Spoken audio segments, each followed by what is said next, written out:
This is Dan Schneider. On this Dan Schneider video interview, I will be speaking with Sarah Joy Hohstadt. I interviewed her a couple of times over a decade ago, and this is a follow up to see where she is in her life and in her art. Over a decade ago, I spoke several times with Sarah Joy Hohstadt. She's a musician who is very talented, and we talked about several different things. And last year, I had emailed her and several other people after I had appeared on another fellow's podcast, and they had been looking for people to interview. And so Sarah was one of a dozen or more people that I had recommended. And I emailed her a couple of times back and forth, and I asked if I could interview her again just to see a follow up a decade later.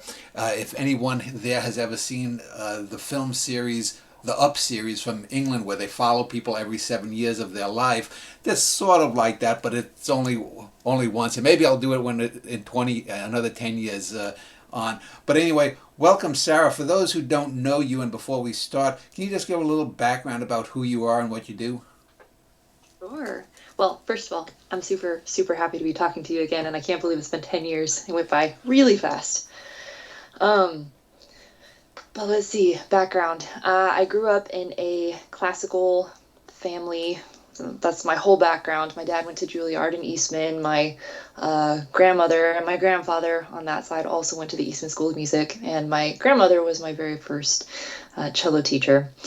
So that's that whole my whole childhood was just wrapped up in this and getting better at the cello and listening to music and being introduced to a variety of different styles. But from there, I went to university when I was 16 and for cello performance. And I guess I was maybe 10 when got interested in recording work, and it just grew from there. And I continued it through college. And then after college, I did not follow the typical classical music path that I was expected to follow. Um, and instead, I just went the full recording artist route, although still unconventional even in that direction. But did I leave anything out? I think that's pretty much the full synopsis so far. Okay, so I know when I interviewed you, at first I interviewed you with a couple of other young artists, and then I interviewed you a second time, maybe 6 months later, with a young woman who you were partnered with. Are you still doing music with her? No, that was a one-time thing. She ended up getting married and moving to Australia. Oh, okay. So, yeah, but I'm very happy for her. So let's talk about I want to just sort of get into not just music but art and why it seems that the people who, or why society seems to throw up impediments to artists of quality that it doesn't throw up towards more pop oriented artists. Um, you mentioned one of the things that is so intriguing about your music is the mixture of the classical elements with pop elements and so forth. And it's it's one of those things that I understand why there's going to be a certain amount of people who are not going to be into it. But by the same token, some of the songs like the one that I've used, "My Soul Knows Well," as little snippets in Cosmoetica, as well as a lot of the other stuff that you've done. Plus, when you've done reworks of pop songs by someone like a Miley Cyrus, you bring something so different to it. What is the life? What is your life as an artist like now, and is it what you thought it was going to be when you were younger? Mm, no, it's definitely different. A lot of factors came into play with that. I think music culture has shifted, and I think in a good direction, slightly away from, the big stars, right? You still have someone like a Taylor Swift or a Billie Eilish. But I think even with that, people are getting a little bit tired. They want authenticity, they want just a rawness. And with, the way that technology is developed, where you do have a YouTube where you can reach out to tons of people, you can self publish through TuneCore to Spotify and all these online streaming platforms, um, it's definitely opened up a lot of doors for smaller indie artists, which I'm really grateful for. So I think whenever I was growing up, and it still was like, it was all about these big, like just a few really major pop artists. I guess maybe I had dreams of, oh, I could go touring and perform in stadiums, but I think that this way is much better because one, I get to keep my integrity as an artist and just as a person. I don't have people telling me what to do for their own personal monetary gain. So I get to keep my integrity. And yeah, I love the more personal connection with my listeners. And I get to release on my own timeline too. I can take a break and pause and start a family and focus on my kids. And then I can come back and it's, I love the independence. So that's where I am now as opposed to where I think I wanted to be, but I'm actually really, really grateful that it didn't happen the way that I wanted. So I noticed that over the last few years, you don't post as much as you did 5 or 10 years ago. Is that because life has gotten in the way, kind of thing, or what? Yeah, well, I got married and I wanted to, set a good foundation for my marriage. And I have a little girl, and I want to give all of my attention, especially at this young age, to her, just to making sure that she has a good foundation set up. And as she gets a little bit older, a little bit more independent, then I'll have more time to work on my own projects. But no, I think I'm doing the right thing. So how much more difficult is it to sort of get your work noticed and rise above the fray than it would have been, say, pre-YouTube? Yes, the record companies controlled everything, and famously they ripped off a lot of artists. But it seems to me that uh, the YouTube algorithm, as they call it, doesn't seem to favor the bold. It doesn't seem to favor the innovative and things of quality. Because you listen to the people complain now about AI music, but to me, most of that AI music is almost indistinguishable from a lot of the bad Yeah, music out there made by humans. yeah, I agree. I agree. I do not feel threatened by AI music at all. Hmm. So, anyways, So, but rising above the fray, then. yeah, I mean, I can't say that I've done like I've exceptionally risen above the fray. I'm grateful for what I do have on YouTube. I think that all of the time that I spent doing covers at first, that's what built my audience foundation all those years ago. And fortunately, they've stuck around for some of my more experimental work. And yeah, I basically I'm just kind of for now, and I'll start building back again. But I think for now I'm kind of coasting off of all of that work that I did, I know you 5 to 7 years ago. you also worked as an instructor in some capacity, didn't you? I recall getting an email or hearing that from you that you had taken a teaching job at some point. I'm trying to remember that where that would have been. This I is did maybe. some teaching work in Lubbock. Uh, Yeah, and I teach like privately, mhm. at home and online too. People who don't have access to music education locally, I'm happy to kind of help them out where they are, which is fun. It's hard to do online, but it's fun. So, do you ever look at some of the more popular music sites, not that produce music, but that produce criticism? For example, there's a fellow in England named David Bennett. There's a guy here in the USA named Rick Beato. Have you ever heard of them or what they do? Because they are often very critical of modern music. No, I haven't, but I'll look up those names.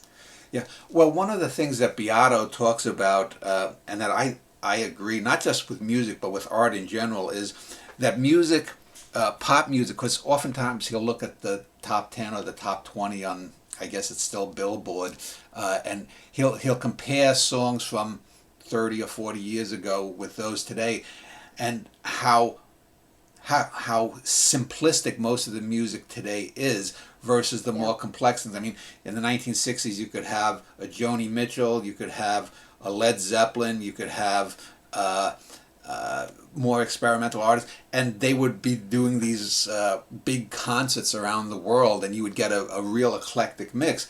Whereas nowadays, everything is sort of auto-tuned. Yep. Everything has, not real. There aren't real drummers anymore. It's just a drum machine.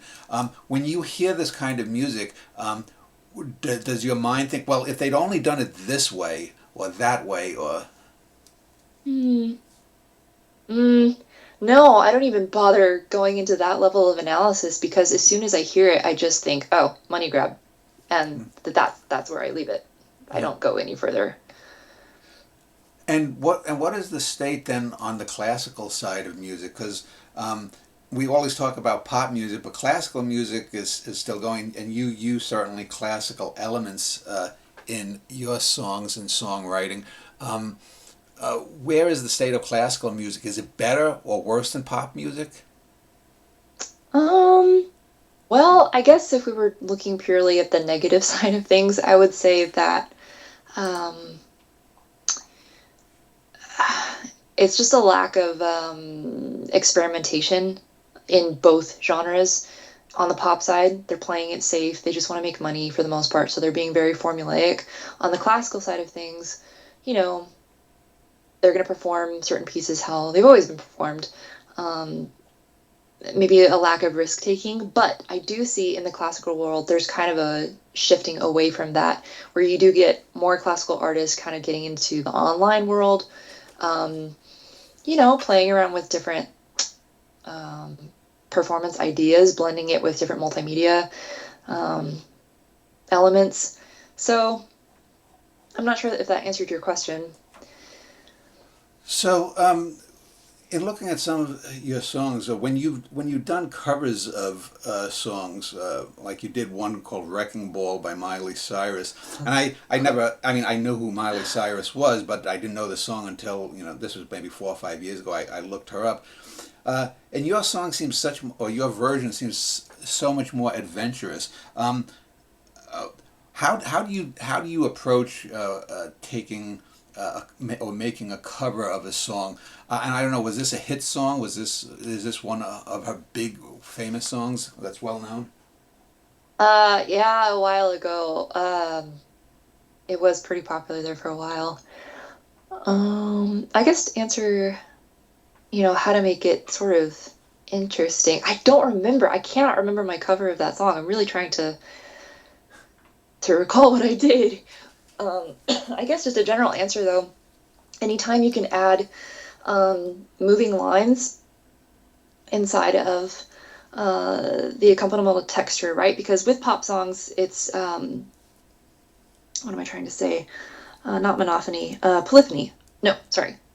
Oh my God, I'm too brain dead for this right now. But basically, you have just a single line, and then you have the accompaniment underneath, right? Uh-huh. And so whenever you're doing a cover, that's what you're working with. You're working with that single line, but the accompaniment, that's where you want to try to add as much, I guess, not intricacy for intricacy's sake, but get some lines moving, get some interplay happening. So any kind of contrapuntal motion that you can create, that's going to immediately add some interest. That's whenever you listen to the great composers of the past.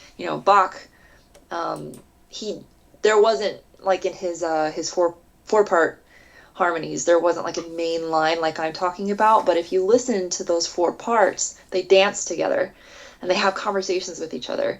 And so you want to kind of capture that and apply it to basically whatever song, whatever cover you're working with. Now I mentioned the song "My Soul Knows Well," and that's a song that I would think if I was like a DJ, I would want to play because it's only about 4 minutes, just under 4 minutes, so it's not too long. It's not too experimental, but it has that nice blend. It also has the element of there's a certain religious basis for the song. It's speaking to, I guess you would call it the Holy Spirit or the Holy Ghost or some aspect of divinity and the singer of the song. Um, Number one, regarding that song, how did you even come up with the idea for the song? And two, how has that song resonated? Has anyone ever, do they write to you, and has it had an effect on people? I've had nice comments from it. Again, it was a long time ago, so I'm having trouble remembering exactly the reaction, but I think it did fairly well. But it's based off of a psalm in the Bible, and yeah, basically wherever you go, God is there because He loves you and He's your Father. So that was, yeah, pretty straightforward inspiration, but solid and good. Now, I mentioned that you had had a partner, you said, that moved to Australia, but you've also, it looks like, collaborated with other people. One of your songs was used for a short film called Fallen. Hmm. What was that film about, and what was your version? Because it's a cover of Moon River that you did that was used for that film. Hmm. I can't remember the ballet company that she's with, but she's and I don't even know what they're called, the prima ballerina, like the lead ballerina. Hmm. I'm not sure, but she worked with the filmmaker from Ukraine. I hope I got that right. And he just wanted to basically film yeah, just basically a music video of her showing her skills, and he thought Moon River was a good fit. So I had asked you about your view on where you are now versus where you would have wanted to be. Um, uh, where do you see yourself going in another 10 or 20 years? I mean, is music something that you're always going to pursue? Do you make enough time, or do you have enough time in your life now to do what you want to do musically? Well, at this exact moment, no, it's a struggle. It's very difficult to find time, but I anticipate that changing over the next few years, just again, as my daughter gets older. But no, it's so funny. I don't know if you feel this way too. It's like it's like every 5 years, no matter what I've done or how far I've come along, I always feel like I'm at the beginning. I always feel like I'm at the beginning. And so I can honestly say that right now. I'm learning so much, especially on the music production side of things. Like I've just built my very first acoustic panel setup from hand. So that's going to make my What do you vocal mean? What do you mean recordings. a panel? Yeah, it's like a setup of acoustic treatment panels. And if you have them arranged in the correct way and you record uh, surrounded by them, the quality of your recordings, it's so much easier to mix. Okay. Um, yeah, and I'm actually, every single week, I meet with a production mentor, and he's walking me through the process of what these professional producers do to get your music to that like radio level quality. So I'm really excited to actually have that knowledge and that information that I can apply to my music now, Mhm. because I feel like that's always kind of held me back. But going forward, I'm really excited to start releasing higher quality music for sure. It's interesting because we talked now just a little over 18 minutes. Um, and it's interesting because at least 5 or 6 times I've asked about a specific thing, and you say you don't remember something, and you just asked me about a little bit about my process. And I know whether I'm writing a poem or a novel or a play or whatever it might be, one of the things I've often found with myself is one of the gifts is that I can forget. Once I'm done with something, I put it down Yeah. and I don't let it like hold on to me.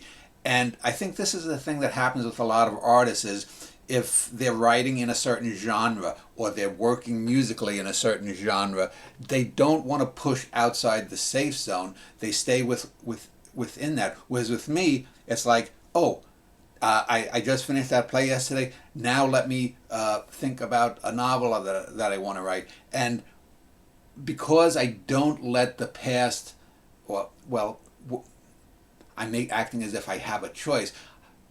Sometimes I do, other times it just goes for me. And for example, I wrote a book a year or so ago. I finished it almost a year ago. It's set in the 19th century with two characters, one is an ex-slave and another his friend. And I thought, well, interesting. I saved the first draft. I wrote the book. and now in a year or two I'll have forgotten what it was mostly about. But I save the first draft, and I'm going to rewrite the book, and then compare the two versions once they're done. Interesting. And so, Oh, that's such a good idea. yeah, and so I was thinking as you were saying that you might have a similar process, even if it's not something that you are aware of. Do you think that the ability to forget all the details gives you that blank slate and gives you a greater freedom? I think so. I think you're right. I think you're absolutely right. And also factoring in just my absolute like insecurity. As soon as I publish something, I hate it. And I just want to forget about it and do better with the next thing. Well, what? Well, why? When you say you hate it, even if I mean, I would not be interviewing you or a lot of the people that I've interviewed if they hadn't written an interesting book or if they hadn't some really good talent in some aspect. At a certain point, I mean, do you recognize the difference qualitatively in various works of yours? Like I said, whether we're talking about a cover of a Miley Cyrus, whether we're talking about an original song or what? Um, Ask that again. I'm not. Ask that again. Do you recognize the qualitative level of the certain works that you've done? Because if you're doing a cover of Miley Cyrus, do you know? Oh, that was a good cover. That's better than Mm-hmm. so and so's cover of that because I did this and they didn't. Or do you just wing it? Well, most of my everything is winging it. I don't know. I guess that's the thing. I can recognize that the the ideas at their core that I have, I think, I think they're pretty good, but things get lost in translation. And that's why I'm so excited about the studying that I'm doing now to be able to break through that and really share what I want to share. Because, yeah, whenever I listen back to old recordings, it's just all I hear are the mistakes. All I hear are just the things that could have been produced better. Well, what is it that you're looking to share that you haven't been able to get to so far in your life? Well, this is not a shameless plug. I am answering your question honestly. But tomorrow I have a release coming out on Spotify that my mentor mastered for me. We went through the process together, and it's a re-recording of a recording that I did 10 years ago called Currency of Words. Mm. And that one, I am really happy with the original idea, but for the last decade, it's just the original recording was not good enough. It just wasn't it. But finally, I feel like it is up to, or at least it's close. It's much, much, much, much worlds closer to what I wanted originally. So I hope that people listen and enjoy it, and maybe I can finally get across what I want. Would you ever consider becoming part of a musical group or a band? If someone came to you, let's say someone that you knew and respected, and said, I had this idea, and I've got this friend so and want to get together, and I know I want to bring in a classical element, or are you someone that has to work by themselves? Does that make me a bad artist if I say I prefer to work alone? No, that means that you have a sense of vision. But I've watched over the last couple of weeks a few videos about this English band from the 1960s called the Small Faces, and the lead singer, his name was Steve Marriott, and he led the typical kind of rock star life of the 70s or 80s, ended up dying rather on the early side, but he had something, and he kept switching bandmates. He went through he was a member of 10 or 12 different bands. He couldn't really stay in one band more than 3 or 4 years. I'm just wondering, is that something that's a part of someone's personality, or is it fundamental to your own art that you be flying solo? I'm sure that personality plays a part. As agreeable as I am in conversation with people, because I genuinely love I love people and building relationships. But yeah, I mean, I can be pretty independent and pretty stubborn, and I hate having my artistic vision like squished. But I do like here and there working with one-on-one artists without this huge pressure of commitment. I think the pressure of commitment really is tough for me to accept. But like one-off projects. Like I would love to do another EP with Neil Hester, and I have the materials to start working on it. It's just with everything else, it's gotten like pushed later and later. But that's what I enjoy. Just every once in a while, let's do some collaboration, but let's not put too much pressure on it. And it should be stated that Neil Hester was the person who sort of introduced me to you and your work, in that he had been a member of my website Cosmoetica's E-List, and you went to school with him 15 or so years ago, and you met him, I guess, was it in the college band or the college music department or something? And now he's a professor up in Canada. I know. I'm so proud of him. Um, I can't remember exactly how we met actually, but I did want to say this. I don't know if you'll believe me, but you You just whoop, Sarah. development. I'm sorry. You just Oh no. could you repeat, because you just froze up there for Yeah, of about course. 15 seconds.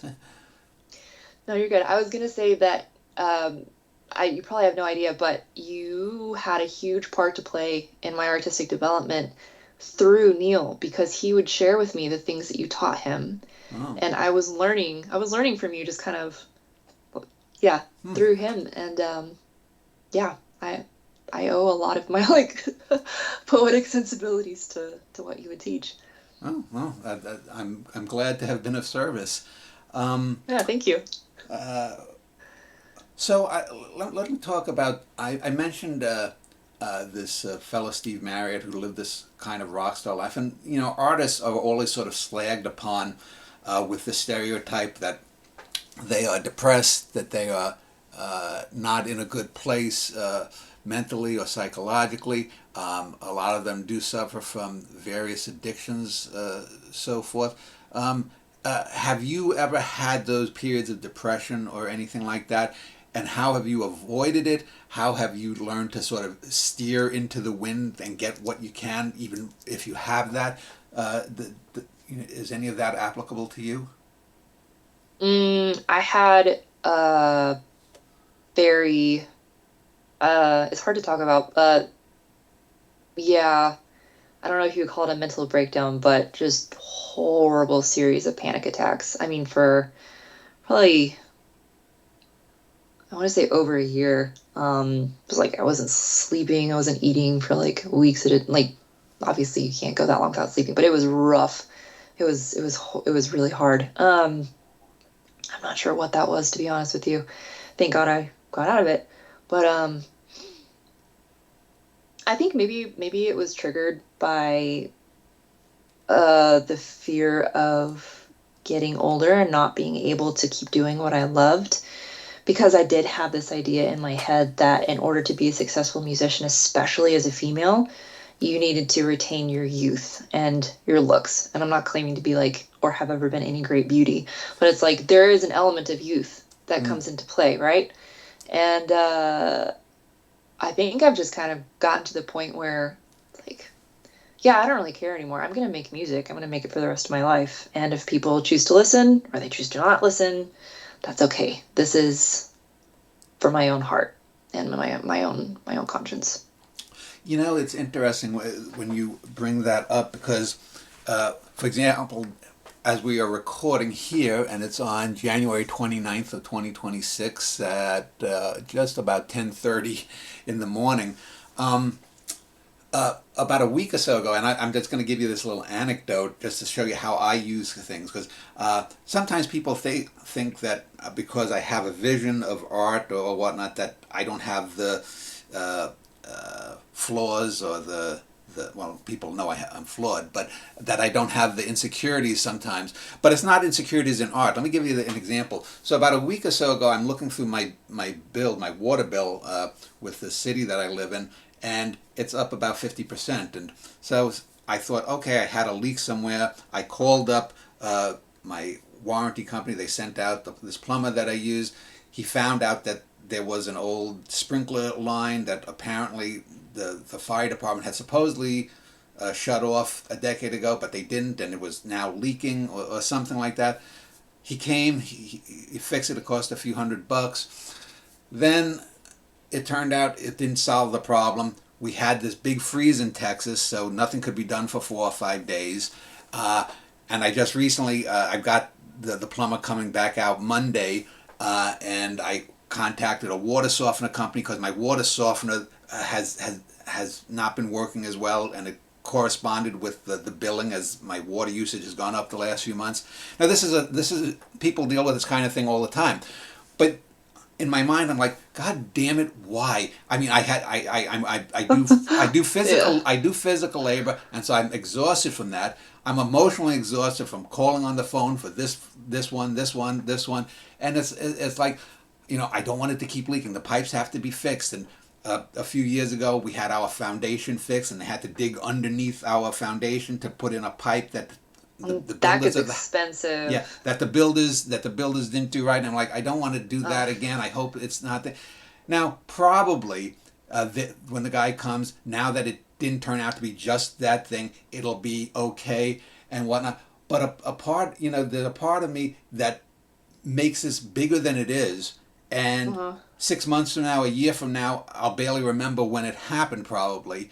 And I think one of the things though that I do is, if I'm writing a story, I'll write something into it about, or I might write an anecdote of what I just told you. If I was a musician, for example, maybe I might take the anxiety that I'm feeling and like you do, some cello comes from it. So you try to make the good come from the bad, even if it's a minor bad like this, versus say if you were diagnosed with brain cancer or something. Do you take that kind of approach too, that you get a setback in your personal life? Maybe you have a boss who's just riding you, or maybe you're having something happen with, your mother is ill or something. Do you take those things and try to reforge them into something? Oh man, I don't think I'm that good at processing. I really don't. No, but I mean, just, my personal convictions, I do believe that God works things all together for the good eventually, even if we can't see it, and it's really just horrible in the meantime. So, that's my faith. That's my faith talking. But in terms of applying that to my art, yes, I think eventually I get there, but it takes me a really, really long time to work through things. Um, yeah, it's like, I mean, not to get too personal, I don't know. But I had a pregnancy loss, which I know like a lot of women experience, right? So it doesn't make me like some special victim, but it was horrible emotionally. It was horrible. Um, and I mean, I've just now kind of started to deal with that, and yeah, it's making its way into my music slowly. So I don't know if that answers your question, but yeah, I guess eventually. But I just need, it takes time. So did your art help you with that? Yeah, it's a good, even if it doesn't like show up in my art, it's still, I can go to that and I can kind of just lose myself for a while and at least be distracted. Yeah, my wife Jessica often says she wonders about people who are not artistic, because What do we you we do? we have like I said, you could step back, like I said, with this minor thing that I'm talking about, relatively minor. Hopefully, there goes my worry again. I can step back and say, yeah, but I've produced X amount of great Yeah. art. I've done something.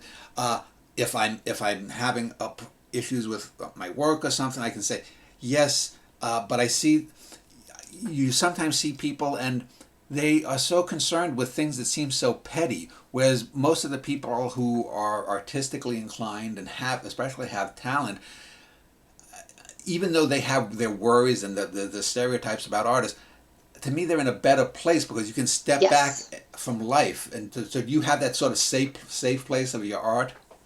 Yes, absolutely. You worded that perfectly, perfectly. Because yeah, whatever season I go through, if I'm able to look back, and I do this actually on a regular basis, I write it down. I write down everything I was able to accomplish and make and create. And it's like somehow that encourages me through it. It's like this time of my life, as hard as it was not a waste. Mm. I still was productive. I still was creative through it. Yeah, I know Yeah. people often say to me like, and sometimes when I'm aggravated or angry, I find the anger I channel it into something positive, and I might write twice as much as I would have done otherwise.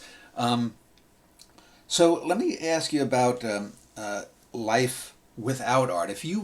What if you didn't have any artistic inclinations, no talent, uh, nothing?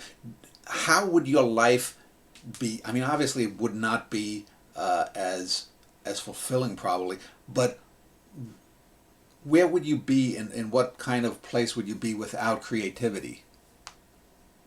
I don't know. Sometimes I wonder if I would be slightly more peaceful because I wouldn't have the constant need to create, but I just don't know. I mean, my husband, like, he's creative in a way, but he is a civil engineer, and so his brain is wired completely different from mine. Mm-hmm. And I admire how he's able to just wake up in the morning and he gets his job done and he comes home and he's so happy. He's like, I did such good work today, and and he's able to put it to the side.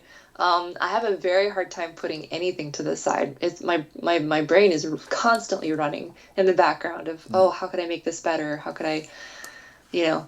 And he doesn't seem to be wired that way, and he's very peaceful for it. Well, it seems that things like architecture are more of a craft. Yes, there's some artistic inclinations in if you build a great cathedral or something, or you build the Eiffel Tower, or you build, some skyscraper. But there's a more functional use to that. People work Yes. in a building. People need baskets to carry things, and so forth. Whereas with art, there isn't the guardrails, Yeah. there isn't the defined structure that you can work within. You can make your own structure or no structure at all. Yeah. Well, and validation is much easier, more easily found. Uh, like you said, it's like a person needs a road, so I'm gonna design a road. Guess what? The road works. Everyone gets to, where they need to be, and so you have that stamp of approval. You also have, like, a steady income, Mm-hmm. and as an artist, it's like that external validation is really one addicting if you start chasing it, and yeah, too, it's just not. It's hard for your mental health for sure, for sure. Um, so you mentioned that you do have a daughter. By the way, how old is she? Is she kindergarten age or? Just turned two Oh, two. yesterday on the Oh, that's 27th. nice. What's Um, Yeah. so what? So suppose, or have you? Well, she's too young now. But say if in the next 2 or 3 years, you see things in her that lead you to believe that she has an artistic inclination. Maybe she's going to be a painter. Maybe she wants to make films. Maybe she wants to write. Maybe wants to be a ballerina or whatnot. Whatever it might be. What how, how would you react? What would be your way of maybe guiding her to things that you didn't have as guidance? 'Cause, Hmm. were your parents artistically inclined? My dad for sure. My mom is an excellent musician, but I wouldn't say that she's like a creative. You know what I mean? Yeah, She's great at she's good at the performing. piano or something, but she's not going to write Bach. Yeah. Yeah, she's not going to be improvising or Yeah. anything like that. Oh man, that's such a good question, and I really would need time to think about that. I don't know. I feel like my parents set me up really well. So, um, I mean, the main thing that I would emphasize with my daughter is just don't compromise. It's such a waste of time, and it takes a piece of you every time you do it. Just don't compromise.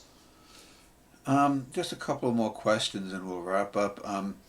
What in the whole of your creative life from childhood till as we speak, what do you think is the worst thing about art creativity that you could change if you wanted to, and what is the best thing that you would never change? About art itself Well, or if you the want, world of or art? specific to you and your life as an artist. What would I change? What would I change? Mm, oh, sorry. Yeah. What would I change? I don't know. I don't know what I would change. I think everything's pretty great. Okay. Um, I wish that. Okay, well, this is not, and this is more like an external issue, like culturally. I wish that more the younger generation would have a how do I say this without sounding like a snob? Like better taste, Uh-huh. just like better music education. Um, it feels a little lonely when you've like pushed through to a certain level of musicianship, and there aren't a ton of other people who have uh, pushed themselves to accept that world. Is that making sense? Yeah. Yeah. As you're saying that, I was thinking, I've often said, and I've gotten into arguments with musicians about this before. Uh, I think one of the things that, because the way I look at it, the visual arts, if we go back far enough in human history, evolutionarily, uh, the first eyes are supposed to have appeared in complex animals, 600 million years or so ago. Same thing with ears. And so arts that are primarily visual or audio have a big head start because language itself, writing, for example, is only 6 to 8 to maybe 10,000 years old. There was probably spoken language, and maybe that people were singing songs 30, 40,000 years ago.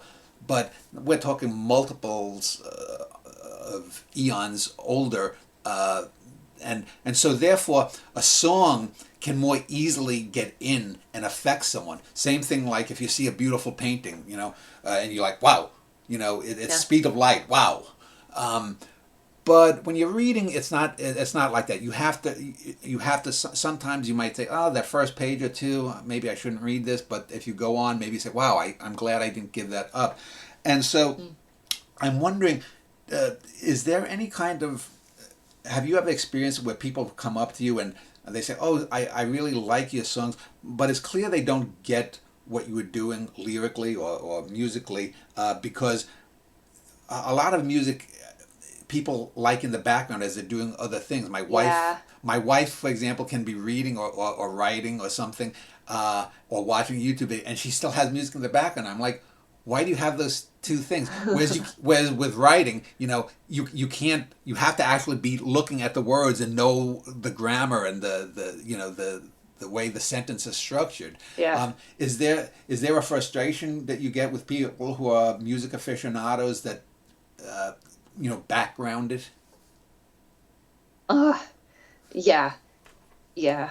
Again, I sound like such a snob, but truly, whenever I'm writing my pieces, they're so personal. They're meant to be um it's like I want you to be in the room with me in like a dark room with just like a candle lit right next to the piano or something, and I just want you to like go full introspective. And yeah, yeah, I do get a little bit frustrated, but that's okay. I'm kind of used to.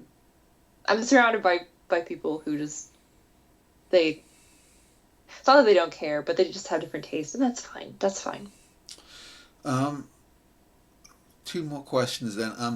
What do you think is more essential to your music? Your role as uh, the songwriter or as the musical composer? Or even just the singer Mm, too, the singer of the song, or if it has words.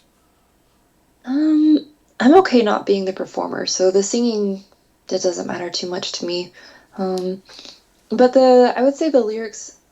Well, maybe if I were, I don't know. I know that I am slightly better at composition than I am with lyrics, but the two go hand in hand. They're so intertwined for me that, yeah, I would say those are about equal. So my final question then is one that I've asked many people in different circumstances, but it's particularly apropos here. Where now do you see yourself 5 or 10 years from now? And well, where do you think ideally, and where do you think more realistically, if there's a difference? Because Mm. you've talked about that kind of difference previously here. Well, ideally, I, I'm grateful for the audience that I have, but of course I want more people to hear my music. I think that's natural for any artist to want. So, see my numbers go up, that'd be great. I think having, and this is very difficult to do, but to have my music get a spot in a film would be amazing. That would be really amazing. I don't love traveling, but I need to get out of my comfort zone, so that would be fun to do. Play a few shows. I've been invited, but I haven't been able to actually travel um, yet. Um, but I mean, realistically, I want to be a good mom. That's where I'm at right now. But with my art, if I can just get a few more listeners on Spotify, a few more followers on YouTube, and if I can just keep learning, and if I can be happy with what I produce, if I can be satisfied, um, or at least close to satisfied, then I'd say that's some good progress. Well, let me see. At Sarah Joy Recordings is your YouTube channel. I'll link to it below this video. Um, I would recommend people look there, go there, listen to, because I've got a feeling that as life wends on and we get to the middle of this century or whatnot, a lot of people who were overlooked, not only just in the writing or the music like me and Sarah, but in various other arts, uh, because there's this increasing awareness of things out there, and we see this politically, we see this socially. I think a lot of people whose work was missed in, say, the first pass in its first release, over the decades are going to get greater play. And hopefully that'll happen both sooner for you, but if not, in the end as well. So hopefully, if we talk again in a decade, uh, I'll have some, you'll have some, we'll both have some more interesting anecdotes. But thank you again for speaking, Sarah. Of course, thanks. Thanks for having me.